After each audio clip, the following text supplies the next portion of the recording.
ونصلي ونسلم على رسوله الكريم أما بعد أعوذ بالله من الشيطان الرجيم بسم الله الرحمن الرحيم قال النبي صلى الله عليه وسلم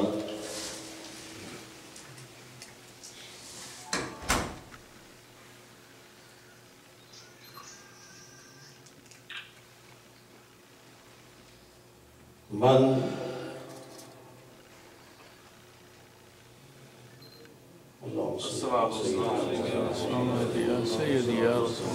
يريد الله به خيرا يفقه في الدين وإنما أنا قاسم والله يؤتي سبحان الله صدق الله وصدق رسوله النبي الكريم إن الله وملائكته يصلون على النبي يا أيها الذين آمنوا صلوا عليه وسلموا تسليما اللهم صل على سيدنا محمد اللهم صل على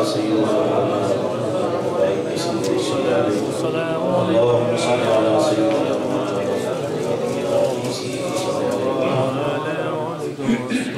اللہ تعالیٰ کی حمد و ثنا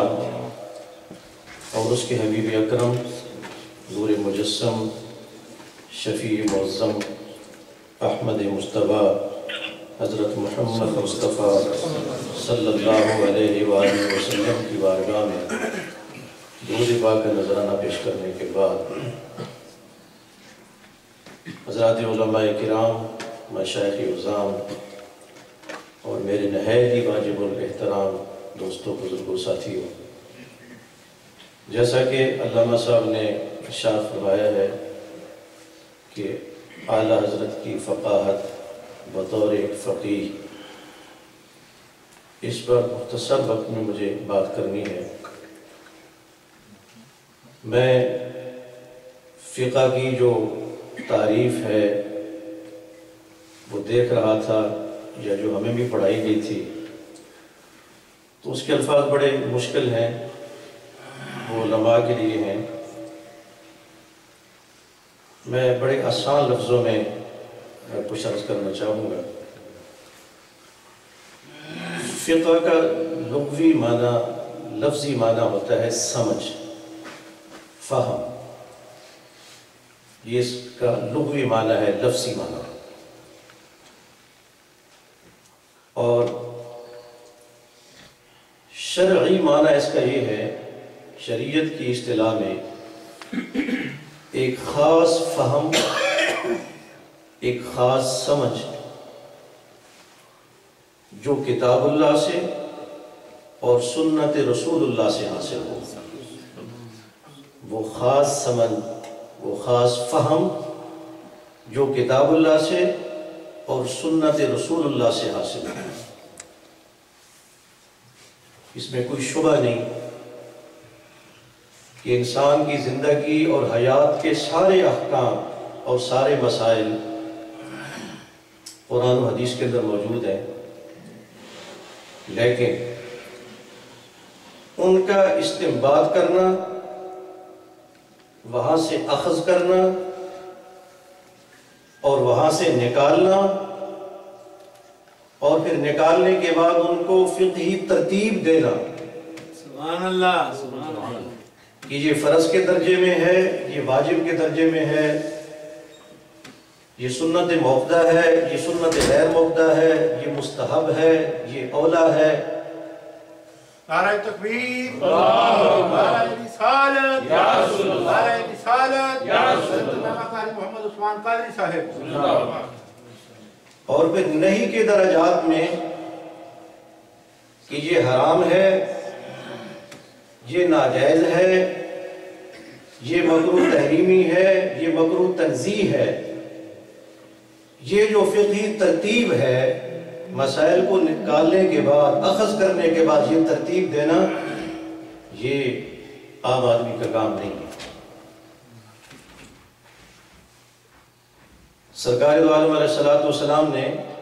خود ارشاد فرمایا ہے کہ اس معاملے میں سمجھ ہر آدمی کی اپنی ہوتی ہے۔ حضور کی حدیث ہے، حضور نے فرمایا کہ اللہ اس شخص کو تر و تازہ رکھے کہ جس نے مجھ سے روایت کیا اور پھر اس کو یاد رکھا اور لوگوں تک پہنچایا۔ اور پھر سرکار نے اس کی مزید وضاحت فرمائی اور ارشاد ہوا کہ کچھ روایت کرنے والے، مجھ سے کچھ روایت کرنے والے سمجھدار ہوتے ہیں اور وہ آگے روایت کو اس کی درایت کے ساتھ، اس کے معنی کے ساتھ، اس کے مفہوم کے ساتھ پہنچاتے ہیں، اور کچھ روایت کرنے والے ایسے ہوتے ہیں کہ وہ اتنے سمجھدار نہیں ہوتے، لیکن جن لوگوں کو وہ روایت پہنچاتے ہیں وہ ان سے روایت سن کر وہ آگے لوگوں کو اس کے معنی اور اس کے مفہوم اور اس کے مطلب کے ساتھ لوگوں کو پہنچا دیتے ہیں، اس لیے کہ وہ روایت کرنے والوں سے زیادہ سمجھدار ہوتے ہیں۔ فرمایا وَهُوَ أَفْقَهُ مِنْهُمْ، وہ ان سے زیادہ سمجھدار ہوتے ہیں۔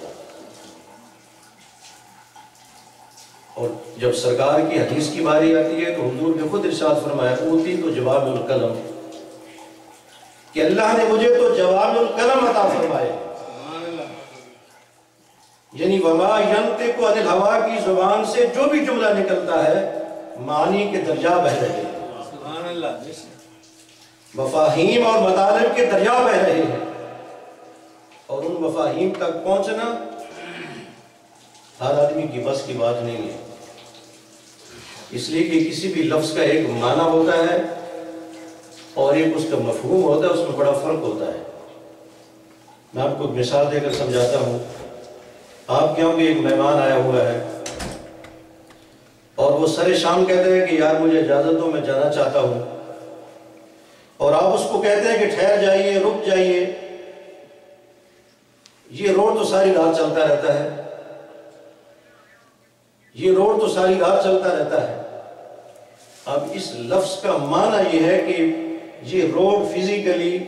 چلتا رہتا ہے، یہ اس کا معنی ہے، اور اس کا مفہوم یہ ہے کہ اس پر ٹریفک چلتا رہتا ہے، بسیں چلتی رہتی ہیں، تو معنی میں اور مفہوم میں فرق ہوتا ہے۔ وہ حضرت شیخ سعدی کا ایک فرمان ہے کہ کوئی دو دوست جا رہے تھے اور کسی نے ایک دوست کو پکڑ لیا اور پکڑ کے اس کو مارنے لگا۔ جب اس کو مارنے لگا تو دوسرے دوست نے اپنے دوست کا ہاتھ پکڑ لیا اسے، اور اس کی اچھی خاصی مرمت اور پٹائی ہو گئی، اور اس نے بعد میں کہا کہ یار آپ نے میری مدد کرنے کے بجائے میرا ہی ہاتھ پکڑ لیا آپ نے۔ اس نے کہا آپ کو معلوم نہیں ہے کہ شیخ سعدی کیا فرماتے ہیں کہ دوست آں باشد گیر دست دوست، در پریشان حالی بدر مانی۔ حضرت شیخ سعدی فرماتے ہیں کہ دوست وہ ہے جو مصیبت کے وقت میں اپنے دوست کا ہاتھ پکڑ لے۔ اس نے کہا یہ اس کا لفظی معنی ہے، مفہوم اس کا یہ ہے کہ اپنے دوست کا ہاتھ مضبوط کرے، اس کی مدد کرے۔ تو عرض یہ ہے کہ ایک لفظ کا معنی ہوتا ہے اور ایک اس کا مفہوم ہوتا ہے۔ معنی تک تو ہر کوئی پہنچ جاتا ہے، مگر جو اس کا مفہوم ہے اس تک ہر کوئی نہیں پہنچ سکتا۔ اور یہ جو حضور کی حدیث ہے اس کا جو متن ہے اس کے کئی پہلو ہوتے ہیں، اور معنی کے علاوہ اس میں کئی راز مخفی ہوتے ہیں۔ خیرات الحسان میں اور ملا علی قاری نے شرح مشکات میں یہ واقعہ بیان کیا کہ حضرت امام اوزاعی اور حضرت امام اعظم کا مکالمہ ہوا کسی مسئلے میں، تو امام اوزاعی نے دلیل مانگی کہ اس کی دلیل کیا ہے جو آپ دے رہے ہیں، اس کی دلیل کیا ہے؟ تو حضرت امام اعظم نے فرمایا کہ جو حدیث آپ نے مجھے سنائی ہے وہی اس کی دلیل بھی، وہی اس کی دلیل ہے۔ اب صورتحال یہ تھی کہ امام اوزاعی کے پاس روایت موجود ہے، حدیث ان کے پاس موجود ہے، اور اس کا وہ معنی بھی جانتے ہیں، لیکن جو اس کے دوسرے مطلب اور مفہوم ہو سکتے امام اوزاعی کو ان کا معلوم نہیں ہے۔ تو جب امام اعظم نے یہ فرمایا کہ میری دلیل وہی حدیث ہے جو آپ روایت کر رہے ہیں، تو وہ جواب میں کہنے لگے کہ یا معاشر الفقہاء انتم الاطباء ونحن الصیادلہ، اے فقہاء کی جماعت، تم لوگ طبیب اور حکیم ہو، ہم عطار ہیں، تم ڈاکٹر ہو، ہم صدلیہ والے ہیں۔ صدلیہ کہتے ہیں نا میڈیکل سٹور کو، فارمیسی کو۔ انہوں نے کہا کہ ہم میڈیکل سٹور والے ہیں کہ ہمارے پاس دوائیاں تو بہت پڑی ہیں ہمارے پاس، لیکن ہم جانتے نہیں ہیں کہ استعمال کیسے کرنا ہے۔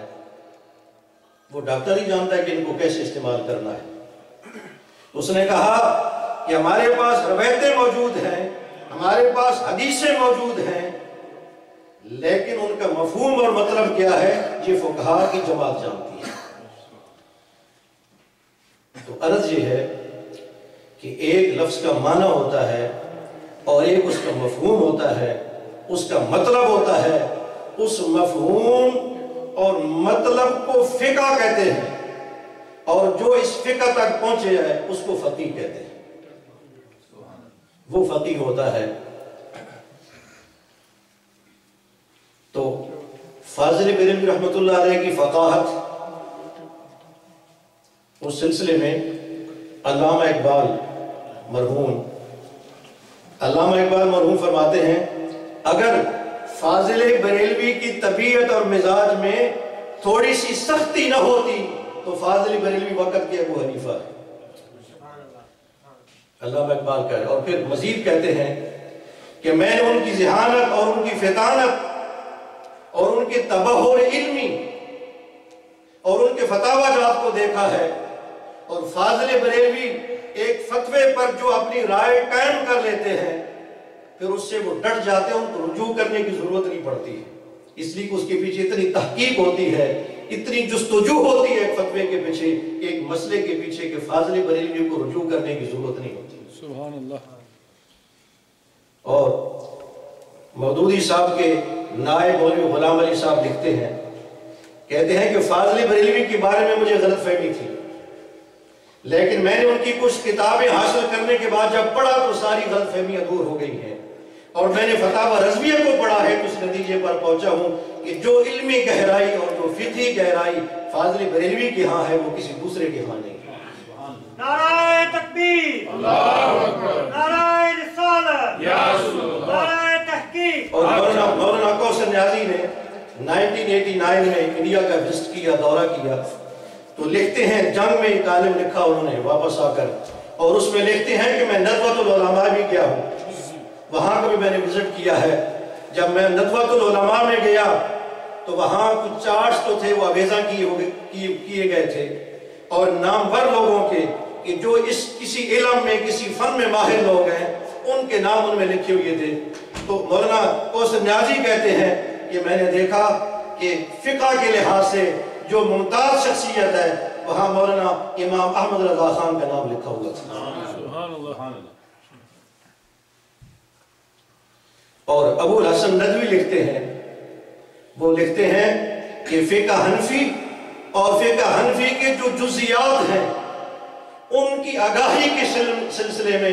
امام احمد رضا کا کوئی ہم پلہ نہیں ہو سکتا ہے۔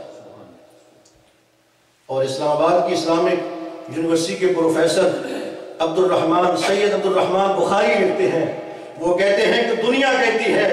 کہ امام احمد رضا خان جو ہیں وہ اس زمانے کے مجدد ہیں، اس عہد کے مجدد ہیں۔ میرا ماننا اور کہنا تو یہ ہے کہ قیامت تک ہر زمانے کا مجدد امام احمد رضا خان ہے۔ اور وہ مزید لکھتے ہیں کہ دنیا ان کے بارے میں ایک عالم کہتی ہے اور ایک فقیہ کہتی ہے، میں تو ان کو ایت الہی کہتا ہوں، یعنی اللہ کی نشانی ہے، اور میں تو ان کو دین میں حجت مانتا ہوں۔ یہ آپ کا مقام فقاہت میں مرتبہ ہے۔ ایک دو مثالیں آپ کی فقاہت کی جو آپ نے فتاوی اور مسائل بیان کیے ہیں۔ میں اعلی حضرت کے بارے میں یہ پڑھ رہا تھا تو آپ کی سیرت نگار لکھتے ہیں کہ پہلا مسئلہ جو ہے وہ تو آپ نے 8 سال کی عمر میں لکھ دیا تھا، اور وہ مسئلہ بھی میراث کا مسئلہ تھا۔ جب کوئی مر جاتا ہے تو جائیداد تقسیم کیسے ہوتی ہے؟ علماء جانتے ہیں کہ علم فروض اور میراث کے جو مسائل ہیں سب سے مشکل یہی مسائل ہوتے ہیں۔ تو 8 سال کی عمر میں آپ نے میراث کا مسئلہ لکھا، اور والد گرامی نے منع کر دیا کہ مسئلہ تو آپ نے بالکل درست لکھا ہے لیکن ابھی آپ انتظار کیجیے۔ اور پھر 13 سال 10 ماہ اور 4 دن کی عمر مبارک میں پہلا فتویٰ آپ نے باقاعدہ پہلا فتویٰ لکھا، اور فتویٰ کیا تھا کہ ایک بچہ، چھوٹا جو بچہ ہے، اس نے ناک کے ذریعے سے، کسی عورت کا ناک کے ذریعے سے دودھ ناک کے ذریعے سے اس کے پیٹ میں چلا گیا ہے تو کیا رضاعت ثابت ہو جائے گی کہ نہیں ہوگی؟ تو اعلیٰ حضرت نے اس کا جواب یہ لکھا کہ کسی بھی خاتون کا دودھ چاہے وہ منہ کے راستے سے ہو